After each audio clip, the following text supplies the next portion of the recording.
Hey guys, it's Miss Cáceres. So this week we finished talking about the Dutch and French colonies, so we're going to do a quick summary of what we've learned.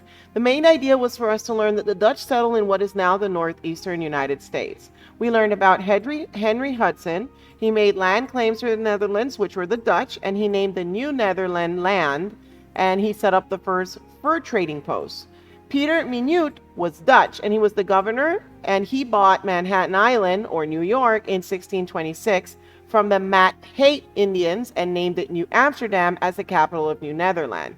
He also established a colony in Delaware River for the Sweden, and he only lasted 17 years and was taken over by the New Netherland in 1655. He also founded the Dutch West Indian Company, where people from Europe came in to farm, like Germany, France, and Sweden, which were different religions, and they were very welcome because remember that one of the reasons or main reasons that these people traveled to new lands was freedom of religion.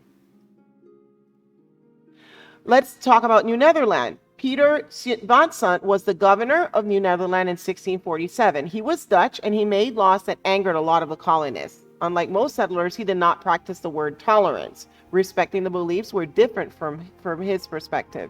He didn't want people of different religions believing in the colony's religion. In New York in 1664, English ships sailed into New Amsterdam harbor to attack. However, since the colonists were unhappy with the governor, they refused to fight, and the English renamed New Amsterdam to honor the Duke of York, England, so it became known as New York. Main idea for France. France claimed much of North America in the 1600s, but few settlers actually lived there. At first, a private company ran the colony, but then in 1660, the King of France took over. Few settlers lived in New France as the cold climate made farming difficult, and most of the settlers were men who made their living by fishing or trading furs. French Catholic missionaries established missions throughout New France to teach the Indians about Catholicism. Now, the fur trade, which was actually one of the only things that France actually was successful with.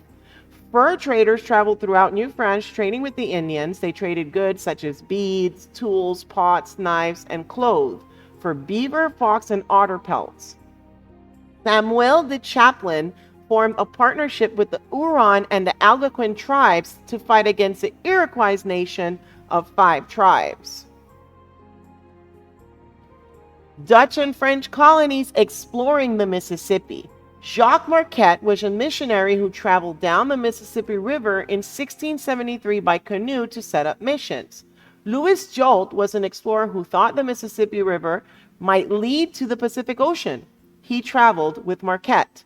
And Robert La Salle, an explorer who explored in 1682, claimed the Mississippi River and all of the land around it for France. He named it Louisiana in honor of King Louis XIV of France. Lesson review. Here are a few questions that I'd like you guys to answer in class or on your own time, and we'll check it together and see if you were right. Well, I hope that was helpful in a review for the topic of the French and Dutch colonies. Can't wait to see you guys in class. Bye.